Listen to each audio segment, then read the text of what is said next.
ጀነራል ታደሰ ወረደን ለመግደል የተቀነባበረ አደገኛ ሴራን የተመለከተ እጅግ ወሳኝ ሚስጥራዊ መረጃ ከመቀሌ ደርሶናል። በቆይታችን በዝርዝር እናሰማችኋለን። የኦሮሚያ ክልላዊ መንግስት ፕሬዝዳንት ሽመልስ አብዲሳ ጠንካራ የተባሉ መልእክቶችን አስተላልፈዋል። ፕሬዝዳንቱ በንግግራቸው ወደዱም ጠሉም የኦሮሞ እጣ ፈንታ ከኦሮሞ እጅ መንጠቅ አይችሉም፣ የእርስ በርስ መገዳደሉ ትልቅ እንቅፋት ሆኖብናል ብለዋል። ሰፋ ያለ ዝርዝር ዘገባ አዘጋጅተናል። በቆይታችን ትሰሙታላችሁ። የአፋብን ወታደራዊ አዛዥ ፍቅሩ ሙላይ የመንግስት የሰላም ጥሪ ተቀበለ። በሶማሊያ ሌላ የእርስ በርስ ግጭት ከጫፍ ላይ ደርሷል። የሶማሊያ ፌዴራል ኃይሎች ባይዶአን መቆጣጠራቸውን ተከትሎ በሶማሊያ ውጥረት ነግሷል። በዓለም አቀፍ ጉዳዮች ይተነተናል። ክብራትና ክብራን የጥበብ ሚዲያ ቤተሰቦቻችን በቆይታችን እነዚህና ሌሎች ሀገር አቀፍና ቀጠናዊ መረጃዎችን በዝርዝር እናቀርባለን። ለቤቱ አዲስ የሆናችሁ ውድ ቤተሰቦቻችን ሰብስክራይብ በማድረግ የደውል ምልክቷን በማብራት የቤቱ አባል ትሆኑ ዘንድ በአክብሮት እንጋብዛለን። በቅድሚያም የዕለቱ የቢዝነስ ዘገባዎች አስቀድመን ወደ ዝርዝር ዘገባዎች እናልፋለን። አብራችሁን ቆዩ።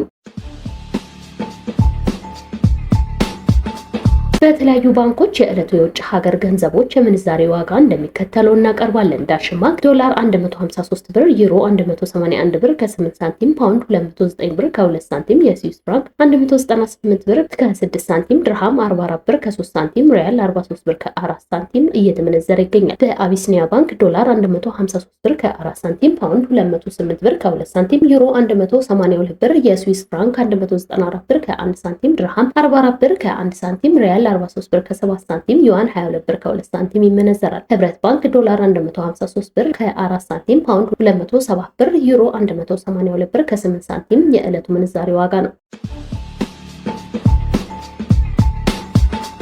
ወደዱም ጠሉም የኦሮሞ እጣ ፈንታ ከኦሮሞ እጅ መንጠቅ አይችሉም፣ የእርስ በርስ መገዳደሉ ትልቅ እንቅፋት ሆኖብናል ሲሉ አቶ ሽመልስ አብዲሳ ተናገሩ። ማንም ኦሮሞን ወደ ኋላ ሊመልሰው አይችልም ያሉት ፕሬዝዳንቱ ህዝቡ አሁን ያለውን መንግስት እንደሚጠብቅም እንደ ኦሮሞ ህዝብ አነጋጋሪ መልእክት ሰጥተዋል። በአነጋጋሪና አወዛጋቢ ንግግሮቻቸው የሚታወቁት አቶ ሽመልስ ከሰሞኑ በቢሾፍቱ በነበረ አንድ ስብሰባ ላይ ያደረጉት ንግግር መነጋገሪያ ሆኗል። ወደዱም ጠሉም የኦሮሞን እጣ ፈንታ ከኦሮሞ እጅ መንጠቅ አይችሉም የሚል ጉዳይም አሰምተዋል። አወዛጋቢ አከራካሪና አነጋጋሪ ንግግሮችን በማድረግ የሚታወቁት የኦሮሚያ ክልል ፕሬዝዳንት አቶ ሽመልስ አብዲሳ ከሰሞኑ በቢሾፍቱ አንድ መድረክ ላይ ተገኝተው ልብ ያልተባለ አስተያየት ሰንዝረዋል። አቶ ሽመልስ በዚህ መድረክ ስለ ኦሮሞ ክልል እርስ በርስ ጦርነት፣ ስለ ኦሮሞ ህዝብ የወደፊት እጣ ፈንታ እንዲሁም ኦሮሞ አግኝቶታል ስላሉት እድልና ድል በርካታ ሀሳቦችን ሰንዝረዋል። ማንም ኦሮሞን ወደ ኋላ ሊመልሰው አይችልም ያሉት ፕሬዝዳንቱ ወደዱም ጠሉም የኦሮሞን እጣ ፈንታ ከኦሮሞ እጅ መንጠቅ አይችልም ሲሉም አስጠንቅቀዋል። የኦሮሞ ህዝብ በከፍተኛ መስዋዕትነት ያገኘውን ድል በጋራ መጠበቅ አለበት ሲሉ የቀጠሉት ሽመልስ በትግል ስም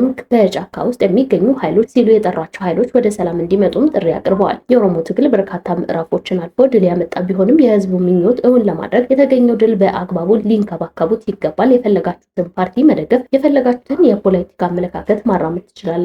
ነገር ግን ይህንን የኦሮሞ አንድነት በትምህርት በቴክኖሎጂና በኢኮኖሚ ካጠናከር ነው ማንም ኦሮሞን ወደ ኋላ ሊመልሰው አይችልም። ይህንን ማሻገር ካልቻልን ወደዱም ጠሉም የኦሮሞን እጣ ፈንታ ከኦሮሞ እጅ መንጠቅ አይችሉም በማለት ጠንካራ አስተያየት ሰንዝረዋል። ይህ አሁን የደረስንበት የትግል ምዕራፍ እጅግ በጣም ወሳኝ ደረጃ ነው በማለት ንግግራቸውን የሚቀጥሉት ፕሬዝዳንቱ በዚህ ወሳኝ ምዕራፍ አእምሯችንን በአንድ ላይ አዋህደን ከተንቀሳቀስን የህዝባችን እጣ ፈንታ ዳግም ወደኋላ እንዳይመለስ አድርገን ማሻገር እንችላለን ብለዋል። ሌላው አቶ ሽመልስ በዚህ ንግግራቸው ያነሱት ጉዳይ ስለ ትግል ስልት ለውጥ ነው። የኦሮሞ ህዝብና ፖለቲካው አሁን የሚታገልበትን ስልት መቀየር እንዳለበት እንዲህም ሲሉ አሳስበዋል።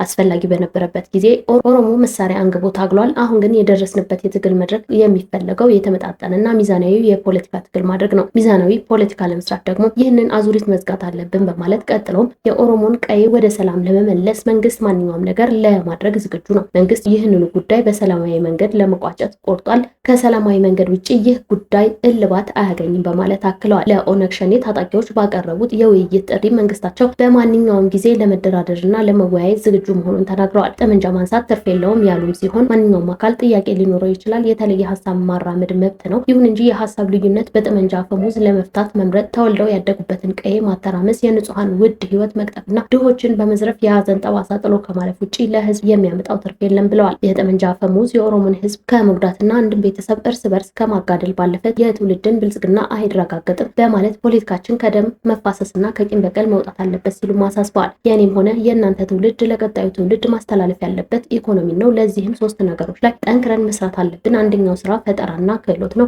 እያንዳንዱ ሰው ቢያንስ 2 ወይም 3 ክህሎት ሊኖረው ይገባል። ሁለተኛው ቁጠባ ነው። በዕለት ተዕለት ህይወታችን በእጃችን የሚገባው ሁሉ በመቆጠብ ላይ ጠንካራ የቁጠባ ባህል ማዳበር አለብን። ሶስተኛው ራሳችንን አሸንፈን የኢኮኖሚ ፈተናዎችን በመጋፈጥ ገቢ መፍጠር አለብን። ለዚህም የሚረዱ ተቋማት እየተገነቡ ነው ሲሉም ተደምጠዋል።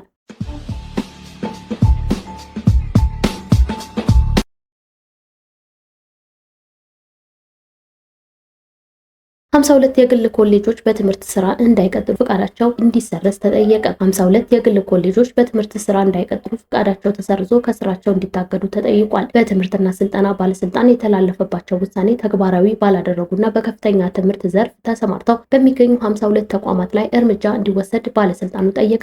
ባለስልጣኑ ጉዳዩን በቀጥታ ይመለከታቸዋል ላላቸው የመንግስት አካላት በጻፉት ደብዳቤ በተቋማቱ ላይ እርምጃ እንዲወሰድ ጠይቋል። ከፍተኛ ትምህርት ተቋማቱ የዳግም ምዝገባ ስርዓት ውስጥ ባለመግባታቸው ምክንያት ከከፍተኛ ትምህርት ሴክተር እንዲወጡ የታዘዙ መሆናቸው ተገልጿል። ተቋማቱ 4 ጊዜ በስልክ እንዲሁም 1 ጊዜ በአካል ቀርበው እንዲያስረዱ ጥሪ የቀረበላቸው ቢሆንም የሚጠበቅባቸው መስፈርትና ሂደት ባለመሟላት ከትምህርት ሴክተሩ ያልወጡ መሆኑን ደብዳቤው ያስረዳል። በመሆኑም ተቋማቱ የተላለፈውን ውሳኔ ተግባራዊ ባለማድረጋቸው ህጋዊነታቸው የተቋረጠ ስለሆነ በከፍተኛ ትምህርት ዘርፍ ተሰማርተው ዜጎች ላይ ጉዳት እንዳያደርሱ የከፍተኛ ትምህርት አገልግሎት መስጠት እንዲያቆሙ እንድታደርጉ እንዲሁም እስካሁን ያደረሱትን ጉዳት ካለ በመፈተሽ አስፈላጊ የህግ እርምጃ እንዲወሰድባቸው ተጠይቋል።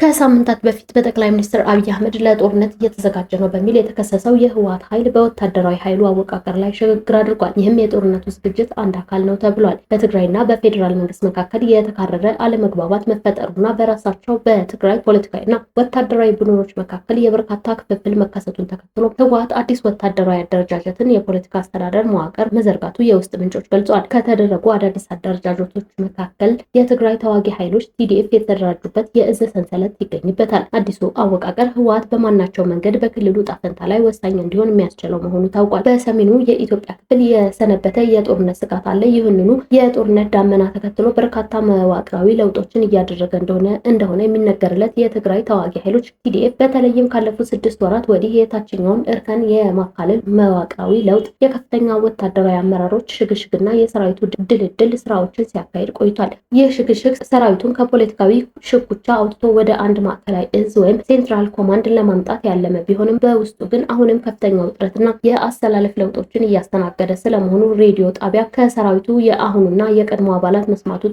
ጠቅሷል። ሰራዊቱ 4 ግንባሮችና በቁጥር የሚታወቁ 12 ክፍለ ጦሮች አሉት። ምንም እንኳን ወታደራዊ ምስጢርን ለመጠበቅ ሲባል ሙሉ በሙሉ ግልጽ ባይደረግም በቁጥር የሚታወቁ 12 ናቸው። የሰሜን ግንባር በስሩ መቀመጫውን አዲግራት ያደረገው አርሚ 15 በክልሉ ምስራቃዊ ዞን ሰፍሮ የሚገኘው አርሚ 10 በኢሮብ፣ አድዋ፣ አክሱምና ባድማ አቅጣጫ የሚንቀሳቀሱ አርሚ 11፣ 13 እና 17 የያዘ ነው። የደቡብ ግንባር በስሩ የማይጨውና መሆኒ አካባቢ የሚንቀሳቀሰው አርሚ 20 ልዩ ስሙ አንበሳ እንዲሁም በኮረምና አላማጣ አቅጣጫ የሚንቀሳቀሱት አርሚ 21 እና 23ን የያዘ ነው። የምዕራብ ግንባርም ባለፈው ዓመት መጨረሻ የተቃውሞ ድምጽ ያሰማውና በጸለምት ሁመራና ማይጸብሪ ድንበር አካባቢዎች የሚንቀሳቀሰውን አርሚ 31 በስሩ ይዟል። በወልቃይትና ሱዳን ድንበር መተላለፊያዎች የሚንቀሳቀሱት አርሚ 33 እና 35 በዚህም ግንባር ስር ናቸው። አርሚ 91 ወይም ሜካናይዝድ ተብሎ የሚጠራው ከባድ መሳሪያዎችን የታጠቀው ክፍለ ጦር በጀነራል ገብረመድህን ወይም ድንኩል ሲመራ የቆየ ሲሆን በመቀለ ከተማ ልዩ ስሙ ኩይሃ አካባቢ ሰፍሮ ይገኛል። አርሚ 09 ወይም ኮማንዶ ክፍለ ጦርም በመዲናዋ መቀሌ ቁልፍ ስፍራዎችን የሚጠብቅ ኃይል ነው። አርሚ 7 በመባል የሚጠራውና በጦርነቱ ወቅት ከሰራዊቱ ተገንጥሎ በሱዳን የቀረው ኃይል በሱዳን ድንበር በሐምዳይት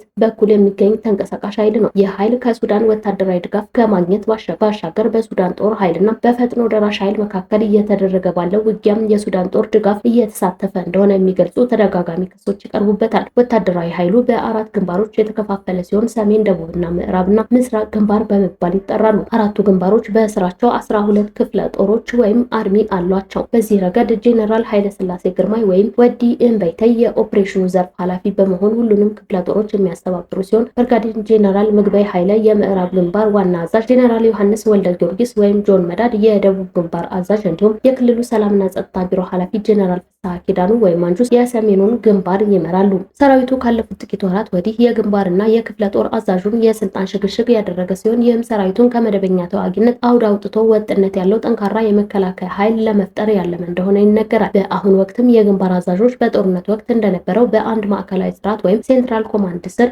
እንዲንቀሳቀሱ እየተደረገ እንደሆነ የሚገልጹት የሰራዊቱ አባላት ከዚህ ቀደም በምስራቅ ግንባር አርሚ 3 ዋና አዛዥ የነበሩትና የሰራዊቱ የኦፕሬሽን ዘርፍ ኃላፊ ጄኔራል ኃይለ ሥላሴ ግርማይ ወይም ወዲ እምበይተይ የሰራዊቱ ወታደራዊ እንቅስቃሴዎች በበላይነት እንደሚመሩ ገልጸዋል። ይኸው ሴንትራል ኮማንድ የሚመራው ግን በጊዜያዊ አስተዳደሩ ፕሬዝዳንት ሌተናንት ጄኔራል ታደሰ ወረደ እንደሆነም አስረድተዋል። በጦርነት ወቅት የሰሜን ግንባር አዛዥ የነበሩት ብርጋዴር ጄኔራል ማሾ በየነ ባሉበት ኃላፊነት መቀጠላቸውና በጦርነት ወቅት የምስራቅ ግንባር አዛዥ በመሆን ሲመሩ የነበረ ብርጋዴር ጄኔራል ገብረመድህን ፍቃዱ ወይም ድንጉል ወደ ምዕራብ ግንባር መዘዋወራቸውን ነግረውናል። ከዚህም በተጨማሪም የምዕራብ ግንባር ዋና አዛዥ ሜጀር ጄኔራል ምግበይ ኃይለ የሰራዊቱን አጠቃላይ የስልጠናና የሪፎርም ኃላፊነት ደርበው ይዘዋል። በሪፎርሙ መሰረት በየግንባሩ ያሉ ክፍለ ጦሮች ወይም አርሚዎች ያለ ማዕከላዊ እዝ ሴንትራል ኮማንድ ትዕዛዝ ምንም አይነት እንቅስቃሴ እንዳያደርጉ ጥብቅ ክልከላ ተጥሏል። ቀደም ሲል በፈቃደኝነት ይዋጋ የነበረው ሰራዊት አሁን በመደበኛነት የመንግስት ደሞዝተኛ እንዲሁም በሚል አዲስ የፋይናንስ መዋቅር መዘርጋቱን ፕሬዝዳንቱ መግለጻቸው ይታወሳል። ይህ ቡድን ጄኔራል ታደሰ ወረደ ለጦርነቱ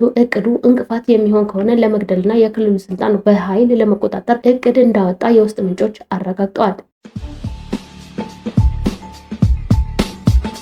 የአፋብን ወታደራዊ አዛዥ ፍቅሩ ሙላዬ የመንግስትን የሰላም ጥሪ ተቀበለ። የአፋብን ወታደራዊ አዛዥ ኮማንድ ፍቅሩ ሙላዬ የቀረበለትን የሰላም ጥሪ በመቀበል ከነ አጃቢዎቹ ላሊበላና አካባቢው ወደሚገኝ የመከላከያ ሰራዊት በሰላም ገብቷል። ፍቅሩ ወደ ሰላማዊ መንገድ ለመመለስ የወሰነው የትግል ሂደቱ የአማራን ህዝብ ሀገርን ለከፋ አደጋ የሚያጋልጥ መሆኑን በመገንዘቡ እንደሆነ ገልጿል። ዓላማችን በውስጣችን ባሉ አደርባዮች በህወሓትና በውጭ ኃይሎች ተጠልፏል ያለው ፍቅሩ የታሪክ አተላ ተሳታፊና የሌሎች ፍላጎት አስፈጻሚ መሆን ስላልፈለገ ወደ ሰላማዊ ህይወት መመለሱን በዝርዝር አስረድቷል። ማንኛውም ችግር በሰላማዊ መንገድ ብቻ መፍታት እንዳለበት እምነቱን የገለጸው አመራሩ ባልሰከነ ግንዛቤ ተገፋፍቶ ህዝብና ሀገርን መበደል ከፍተኛ ጸጸት እንደፈጠረበት ተናግሯል። ካለፈው ስህተት ተምሮ ህዝቡና ሀገሩን ለመካስ መዘጋጀቱን ያረጋገጠው ፍቅሩ ሙላዬ በአሁኑ ወቅት በጫካ የሚገኙ ሌሎች አባላትን የመንግስት የሰላም ጥሪ ተቀብለው ወደ ሰላማዊ ህይወት እንዲመለሱ ጥሪ ማቅረቡን ከሀገር መከላከያ ሰራዊት የማህበራዊ ትስስር ገጽ ያገኘነው መረጃ ያመላክታል። የሶማሊያ ፌዴራል ኃይሎች ባይዶአን መቆጣጠራቸውን ተከትሎ የደቡብ ምዕራብ ግዛት ፕሬዝዳንት ስልጣናቸው ለቀቁ። የሶማሊያ የደቡብ ምዕራብ ግዛት ሳውዝ ዌስት ስቴት ፕሬዝዳንት አብዲ አዚዝ ሐሰን መሐመድ ላፍታ ጋሪን የፌዴራል ጦርና ተጓዳኝ የታጠቁ ቡድኖች ባይዶአን መቆጣጠራቸውን ተከትሎ ሰኞ መጋቢት 21 ቀን 2018 ዓ.ም ስልጣናቸውን መልቀቃቸውን አስታወቁ። በባይዶአን በነበረው ግጭት ቢያንስ የሁለት ሰዎች ህይወት ሲያልፍ 25 ሌሎች ደግሞ ቆስለዋል። ላፍታ ጋሪን በይፋዊ የፌስቡክ ገጻቸው ባወጡት አጭር መግለጫ መልቀቂያቸው ወዲያውኑ ተግባራዊ እንደሚሆን ገልጸዋል። ሆኖም ስለ ውሳኔው ዝርዝር ማብራሪያ አልሰጡም። በአሁኑ ወቅት የት እንደሚገኙም የታወቀ ነገር የለም። ሰኞ የሶማሊያ ብሔራዊ ጦር ኃይሎች ከታጠቁ ሚሊሻዎች ጋር በመሆን ወደ ባይዶአ የገቡ ሲሆን የፖሊስ ጣቢያውና ዋና የንግድ ማዕከላት ጨምሮ ቁልፍ ተቋማት መቆጣጠራቸውን ተዘግቧል። ለላፍታ ጋሪን ታማኝ የሆኑ የክልሉ ኃይሎች ከተማዋን ለቀው መውጣታቸው የተገለጸ ሲሆን አውሮፕላን ማረፊያውና የፕሬዝዳንቱን ጽህፈት ቤት ጨምሮ ስትራቴጂካዊ ስፍራዎች በአፍሪካ ህብረት የሚመራው ኃይል ጥበቃ ስር እንደነበሩ ትላንት መዘገቡ ይታወሳል። የፕሬዝዳንቱን መልቀቅ ተከትሎ የደቡብ ምዕራብ ግዛት የፋይናንስ ሚኒስትር አህመድ መሐመድ ሁሴን ተጠባባቂ ፕሬዝዳንት ሆነው ተሰይመዋል። ይህ የስልጣን መልቀቂያ የመጣው ላፍታ ጋሪን በክልሉ ምክር ቤት በድጋሚ በተመረጡ በሁለተኛው ቀን ሲሆን ምርጫው በፌዴራል መንግስት ውድቅ መደረጉ በመቃዲሾና በክልሉ መካከል የነበረው ፍጥጫ ይበልጥ አክሮታል። በፌዴራል መንግስቱና በክልሎች መካከል ያለው ውጥረት መባባስ የጀመረው የሶማሊያ ፌዴራላዊ ፓርላማ የፌዴራል ተቋማትን የስራ ዘመን ከ4 ወደ 5 ዓመት ለማራዘም ያሳለፈውን ህገ መንግስታዊ ማሻሻያ ሌሎች የፌዴራል አባል ግዛቶችና የተቃዋሚ ቡድኖች ያለ ስምምነት የጸደቀና የሀገሪቱ የፌዴራል ስርዓት አደጋ ላይ የሚጥል ነው በሚል ውድቅ ማድረጋቸው ተከትሎ ነው። ክቡራትና ክቡራን የጥበብ ሚዲያ ቤተሰቦቻችን ለሰዓቱ የመረጥናቸው ዘገባዎች በዚህ አብቅተዋል። ለቤቱ አዲስ የሆናችሁ ሰብስክራይብ በማድረግ የቤቱ አባል ትሆኑ ዘንድ በአክብሮት ጋበዝን። ሰላም።